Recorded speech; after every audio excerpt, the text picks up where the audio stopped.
ሰላም ጤና ይስጥልን የተከበራችሁ ተመልካቾቻችን እነሆ የዕለቱ የብስራት የዩቲዩብ የመረጃ ሰዓታችን ተጀምሯል። ከመረጃዎቹ ጋር እኔ ሰላማዊ ነጋሲ ከመላው የስቱዲዮ ባለሙያዎች ጋር የጋራ ቆይታ አድርጋለሁ።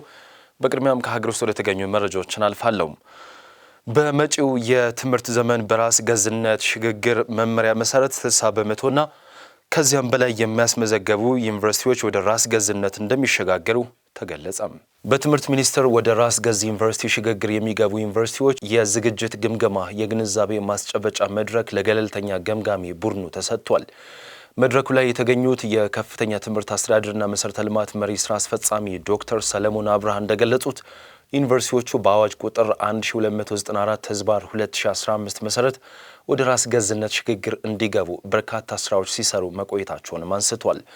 በተለይም ለመጪው የትምህርት ዘመን 9 የመንግስት ዩኒቨርሲቲዎች በተዘጋጀው መስፈርት መሰረት የራሳቸውን ግለ ግምገማ በማድረግ ለትምህርት ሚኒስቴር ሪፖርት ማቅረባቸውንም ገልጿል። ተቋማቱ ያቀረቡትን ሪፖርት መሰረት በማድረግም የትምህርት ሚኒስቴር ዝግጅቶቻቸውን በሚመለከት ከዩኒቨርሲቲዎች በተውጣጡ ፕሮፌሰሮችና ሌሎች ምሁራን ገለልተኛ ግምገማ ለማድረግ ዝግጅት ተጠናቆ ወደ ስራ እየተገባ እንደሆነ ከትምህርት ሚኒስቴር ያገኘነው መረጃም ያሳያል። ከሌላ ወንድ ጋር ስታወራ አይቻለው በማለት የገዛ ሚስቱን ልጆቹ ፊት የገደለው ተከሳሽ በእስራት ተቀጣም። በምዕራብ ሸዋ ዞን ቶኬ ኩታዩ 01 ቀበሌ ነዋሪ የሆኑት ንጉሴ ዳባና አለም ደበላ ትዳር መስርተው መኖር ከጀመሩ ከ20 ዓመታት በላይ አስቆጥረዋል። የጥንዶቹ ትዳር 2 አስርት ዓመታትን የተረጋጋና ሰላማዊ የነበረ ሲሆን በዚህም 6 ልጆችን ማፍራታቸውን የዞኑ አቃቤ ሕግ ጽሕፈት ቤት የሴቶችና ሕጻናትና ሕገወጥ የሰዎች ዝውውር ወንጀሎች ምርመራ ዳይሬክቶሬት ዳይሬክተር አቃቤ ሕግ እታገኝ ሂርጶታ ለብስራት ሬዲዮ ተናግረዋል። ከቅርብ ዓመታት ወዲህ ግን በጥንዶቹ ዘንድ አለመግባባት በመፈጠሩ ከ6 ልጆች መካከል 4ቱ የተለያዩ ግለሰቦች ቤት በመስራት ራሳቸውን ለመቻል ተገደዋል። የግጭታቸው መንስኤ ባል ሚስትን ከተለያዩ ሰዎች ጋር ግንኙነትና ውሎ አላት የሚል የሰፋ ጥርጣሬ ስሜት ሲሆን በሚስት በኩል ግን ባል የሚለውን ነገር ትፈጽም አትፈጽም በማስረጃ የተረጋገጠ ነገር የለም።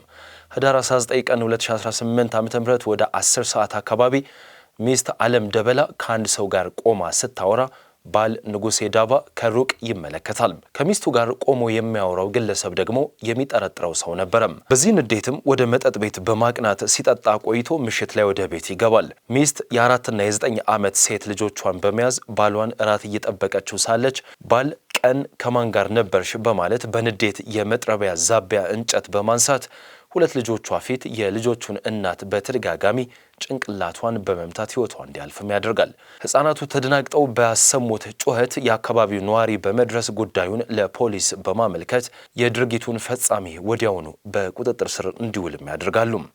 ፖሊስ የሟችን አስክሬን በማስነሳት ለምርመራ ወደ ሆስፒታል የላከ ሲሆን የድርጊቱ ፈጻሚም በ6 ልጆቹ እናት ላይ የፈጸመው ወንጀል ለምን እንደሆነ በሰጠው ቃል ባለቤቱን ከተለያዩ ሰዎች ጋር ድብቅ ግንኙነት አላት ብሎ በመጠራጠሩና ከዚያ ውስጥ በዕለቱ ከአንዱ ጋር ቆማ ስታወራ በማየቱ በተፈጠረበት የቅናት ስሜት ድርጊቱን መፈጸሙን አምኗል።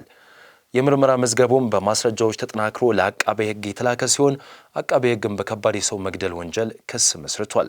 ክሱን የተመለከተው የምዕራብ ሸዋ ዞን ከፍተኛ ፍርድ ቤት ሚያዝያ 30 ቀን 2018 ዓ.ም በዋለው ችሎት ተከሳሽ ንጉሴ ባልተጨበጠና ባልተረጋገጠ መንገድ የ6 ልጆቹ እናት ባለቤቱ ላይ የፈጸመው የወንጀል ድርጊት እጅግ ከባድ ነውረኛና ጭካኔ የተሞላበት ቢሆንም በ2 የክስ ማቅለያዎች በ20 ዓመት እስራት እንዲቀጣ መወሰኑን አቃቤ ሕግ እታገኝ ሂርጶታ ጨምረው ለብስራት ሬዲዮ ተናግረዋል ስትል ኤደን ሽመልስ ዘግባለችም።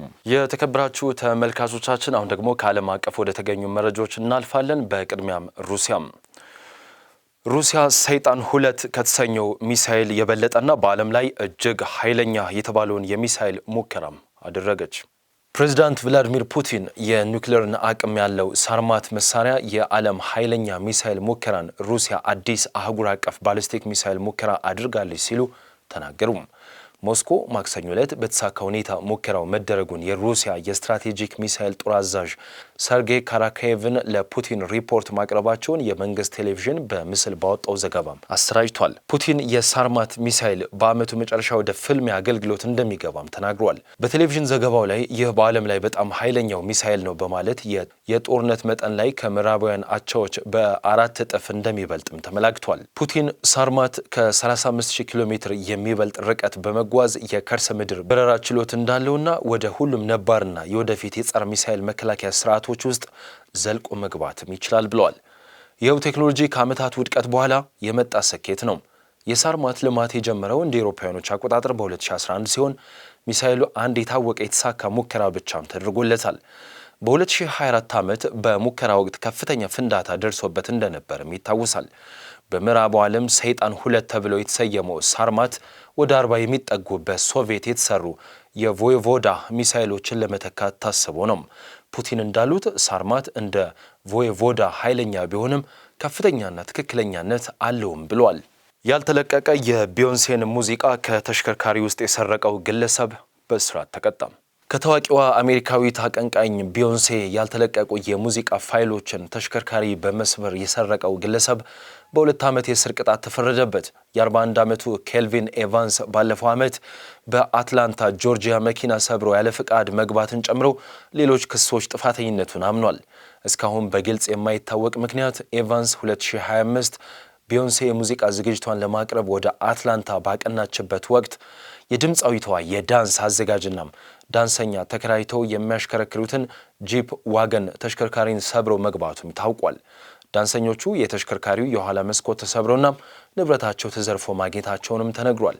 መርማሪዎች እስካሁን የድምፃዊቷን ሙዚቃ የያዘውን ሃርድ ድራይቭ ወይም ሌሎች የተሰረቁ ንብረቶች አልመለሱም።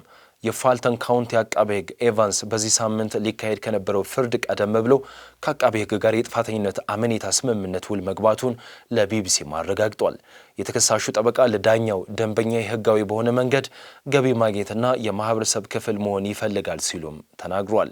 በክሱ ላይ ብይን የሚሰጡ የህዝባዊ የዳኞች ምርጫ ሰኞ ዕለት ተጀምሮ የነበረ ሲሆን አቃቤ ሕግ ኤቫንስ የሚያሽከረክረው ቀይ ሃዩንዳይ መኪና ወደ ተጎጂዎች ተሽከርካሪ ሲቀርብ የሚያሳይ የካሜራ ምስል በማስረጃነት አቅርቧል።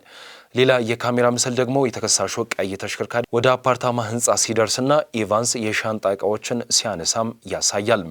የተከበራችሁ ተመልካቾቻችን የዕለቱ የብስራት የዩቲዩብ የመረጃ ሰዓታችን የተከታተላችሁት ይመስል ነበረ። መረጃዎቹን ወደ እናንተ በማድረስ እኔ ሰላማዊ ነጋሲ ከመላው የስቱዲዮ ባለሙያዎች ጋር የጋራ ቆይታ አደረግን።